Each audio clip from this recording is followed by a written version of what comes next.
Pag na-generate na ito na ang lumabas at pwede mo siya e-download. Ituturo ko sa inyo kung paano ito gawin step by step. Kung bago ka pa lang sa aking channel, please subscribe at i-hit ang notification bell para ma-notify ka. Una mong gawin ay pumunta sa Chrome at e-search ang Bing Image Creator. At pag nakita mo na itong Image Creator from Soft Designer, pindutin mo lamang ito. At dito ay i-redirect ka sa mismong website, makikita mo itong box at dito ka mag-create ng prompt.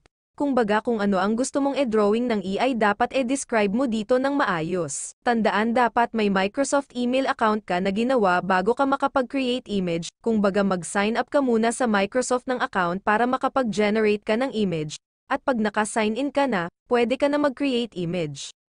Example nito ay ang e-type natin dito sa box ay pretty girl setting on a social media logo Facebook wearing red skirt and white shirt and black sandal. The background is mock-up of her Facebook profile page with a profile name mix tutorial PH and a profile picture, soft light reflection. Pagkatapos ay pindutin lamang itong create at antayin lamang natin ang resulta. Kapag nakita mo na ang resulta at nagustuhan mo ito, pindutin mo lamang ang picture na gusto mong e-download.